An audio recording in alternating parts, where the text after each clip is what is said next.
Hello and welcome to Arrows TV. I'm your presenter, Johnny Kelly. And here with me is Darren Best, overseas player for the Arrows 2013-2014. This year on the weekly Arrows TV show, we're going to cover such things as post-game interviews, game analysis, teammates and Junior Player of the Year. Coming up is the Arrows 2013-2014 season for both the junior and senior men's program. We're going to talk with Jonathan a little bit about each team. Tell us a little bit about the under-13s, Jonathan. I believe they have a new coach this year. Yeah, the new coach is Mitchell Dennison. He's going into a rookie season coaching. Mitch was obviously our junior captain last year for the whole club. And hopefully he's going to bring some great leadership to a young team. We've got someone as young as 8 or 9 in that team. So they're going to have a tough year, but hopefully Mitch will be able to get it together with some enthusiasm. He's been playing the game a long time, so knows what he's talking about, knows what he needs to do, coaching. And hopefully they can just build each year as they go on. We're not expecting, league toppers in this year, but hopefully we can develop a platform for them to move on. Nice. Who are the returning players for the team this year? Well, it's always tough to say returning players at under-13s because it is the first level they can come in at. Right. But the experienced heads of the group, you're looking at Alex Lakudis, who has played a couple of years up as bench roles for the current under-16s. You're looking at Jabbar Beaker and Josh Hattersley playing as well. They've been around a long time and played a lot of the mini tournaments. So hopefully they'll get leadership and experience from them. Okay. Any new and upcoming players that you're excited about joining the Arrows family? We're really excited about Max. Max is a big guy, very sporty, able to run the floor well, rebound well and put in anything in close to the basket. We're also excited about Connor, nice left-hander, very coachable indeed, which I think will help him in the long run. Okay, nice. What are the goals for the year, would you say, for this young Arrows team?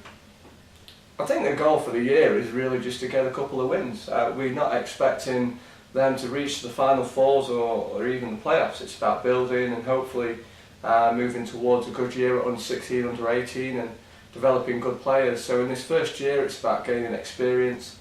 Obviously a couple of wins are nice. We are a competitive club when we can be, and like I said, I think we'll be happy with a couple of wins. I know Mitchell, the coach, will want a couple more than that.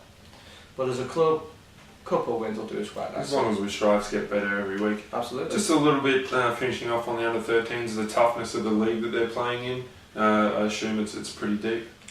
Yeah, the Midlands, they're in the Midlands group, and the Midlands are traditionally very strong, under 13, under 14, very technical, and a lot of the clubs along the Midlands have exceptional school, junior school level competitions. So by the time we get to under 13, we're looking at some players have only played, up to 15 games, and they'll be playing against players who've played over 100. Okay. So it's very difficult being in the Midlands group. We normally do really well in the North East.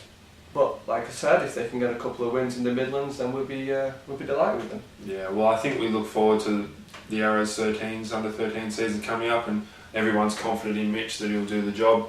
Moving forward for the under 16s, I believe you're the coach of those boys, and if you could tell us a little bit about the guys that are returning for that, because obviously they haven't had some returning players this year. Yeah, I mean we've been fortunate in the fact that we're not losing any players from the team that got to the quarterfinals last year, and that's always a bonus when you've got a core together for a long time. They get to know each other, they get to know everybody's strengths and weaknesses, where the hot spots are, and as a coach you can understand who's good in what situation. I think that is ideal. Yeah, okay. Any new players joining the Arrows under 16s this year? Yeah, we've had a really good summer in picking up Leo Lopez from the rival club, the Saints. Right. He seems to come in with a lot of enthusiasm, something slightly different to the style we're playing, but really does gel into what we're trying to achieve. He could be very good this year for us, and gives an extra group dynamic. Lots of different rotations we can put in now. I think he'll fit in really nicely with the group. Okay, obviously you said that the team made the quarterfinals last year, so obviously every year we want to get a little bit better. So the goal for the year is to go all the way. Is that a realistic expectation? We hope so. It's definitely within the players' aims. I know that for certain. As a coach, I'll never, try and stifle those aims. But we understand. We also understand that going into the Premier League. As we're having tough games every single week. You have to be on your game every single week to get a win, and that will provide very difficult because in the 2 years beforehand we've had easy fixtures more often than not. So whether we can put a run together that we see week in, week out can get the win, we'll see that. Unbeaten in the league, you don't do that if you're a rubbish team. Yeah. But we understand that consistency is going to be key for us this year. Yeah, and obviously that translates off the practice time into the game. So exciting times for the under-16 boys at the Arrow Club. Yeah. That leaves our last junior team for the club is the under-18s. Once again, I believe you're coaching this team, so quite a busy load this year. Once again, returning players. Who's new? Who's staying around? We've only lost one. We've lost two players actually. Two players from last year. Unfortunately, Mahmoud Mahid, one of our role players and a very popular kid amongst the team, had to kind of retire from junior basketball due to knee problems, which is a real shame. And we've lost Alex Trennan this summer.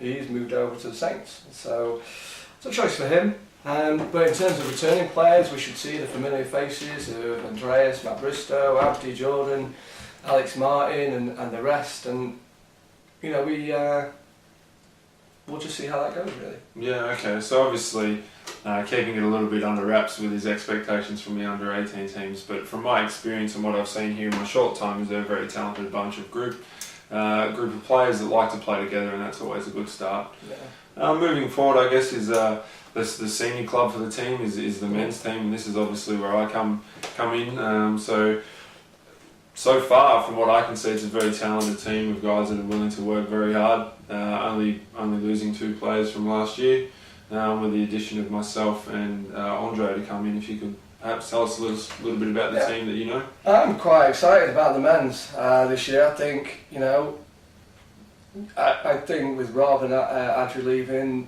both point guards, it does leave us a little bit skinny there with just James. But I think there is a definite team ethic, and especially in the friendlies. You were playing, and when I was there, the team ethic and the way the ball was moving was superb. Wouldn't you agree? Yeah. How do you see the team? You played both these friendlies, and how do you see it? Yeah, well, to be honest, in the first game I was not only a little bit tired from the trip, but also trying to just feel my way into it, and I was very surprised by how welcoming everyone was on the team, and that goes a long way to when we're on the road. If we all stick together and play hard, that'll cover up any mistakes that we have. Honestly, I think everyone on this team can contribute, whether it's 5 minutes or 20 minutes that they may play, and quietly surprised at a few of the guys how they've played so far, just from judging what I would perceive them to be, looking at some results from last year. I think everyone's looking forward to taking a bigger role on the team, because in both games so far we've had 4 players in double figures, and in the second game we almost had a fifth with James scoring 9. So if we play that way, it's tough to beat, and I think as long as we don't get caught up in individual numbers, because the only thing that matters is the winning and losing. Absolutely. Well, who are the biggest surprises for you so far? I know you've only played two games, so it's just starting to get to know everybody in their games. But who really stood out for you and said, "Wow, he's a player"? Well, to be honest, at the moment it's got to be Bosley. Both games he's been close to a double-double, if not had a double-double. That's going to be huge for us, a big that can put pressure on the other bigs. But having said that as well, Rory, his work off the bench has been phenomenal. But just everyone, I think it's important for guys like Akin and Chig to keep attacking. because obviously we spread the load that they can't, just lock down on one guy. Yeah. But obviously, especially in the Birmingham game, I think James did a great job of handling the pressure, full court pressure the whole time. I know that's just got to be a grind. And I think as we move on, someone like El Torres will probably, his ball handling duties will step up. But I'm sure Pete's got it all under control. He's an experienced campaigner. And the main thing is we just stick together and move forward. So looking at these September fixtures, it's always very difficult at the start of the year to kind of understand what teams are where and how good they're going to be, how good you're going to be. Very, very difficult indeed. But what's your gut instincts? We've got Huddersfield Heat in the first game, Newcastle College Knights, who are a lower league team in the cup, and Paul's London Capitals all at Kilmarsh, which is a major bonus. Our home record last year was pretty good. But how do you see them panning out? Have you heard anything about these teams so far? Yeah, well, obviously we do a little bit of research on each team, and just touching on Kilmarsh, it's obviously important to protect home. Obviously there's a fair bit of travel involved in this league as opposed to some other leagues that I've played in, so I think it's important to take care of home court, and I think our first 5 games in fact are at home, so it'd be disappointing if we didn't come out of there with the majority of those wins. Huddersfield, I've seen they've spent big to try and get some players from all over, but it's a matter of having them gel. So I think on any given night, I honestly feel we can beat anyone, and that's the way we've got to attack it. That we shouldn't be intimidated by anyone, and I definitely don't think we will be. We just put in a hard effort, and hopefully the fans come out and support, and we're there or thereabouts in the fourth quarter, and we just take over from there. I totally agree with you. I think, especially on the Huddersfield matter, and if rumours are correct, getting all those Spanish players. What I will say in our defence, and what we should be encouraged by, is we've had 2 wins, close wins nonetheless, but we managed to get home as a team. Yep. And we traditionally do well against a team that tries to be a bit more organised than the other. The style we play is what I would say very unique to the division we're playing in. And I think that'll bode well. How are you fitting into the system, and are you starting to understand it a bit more? And well, to be honest, my last club, they were a little bit more structured, but I think moving forward it's just more about moving the ball and more about the team goals instead of individual goals. And I just think if we just keep playing together, good things will happen. And then, during one huddle, a few of the guys said, if we just play hard, that'll make up for any mistakes that we have. So from what I can see, we could be a little bit prone to turning the ball over, but we're just as likely to come back and grab it back from the other team as well. So that's an exciting brand to play, fast break up and down, plenty of points on the board. And we just go from there. I think every week we'll just get better with a few practices and a little bit of confidence in each other as well. Yeah, absolutely. Right. Well, that's it for your first edition of Arrows TV. I'm Johnny Kelly, this is Darren, and until next time, goodbye. Goodbye.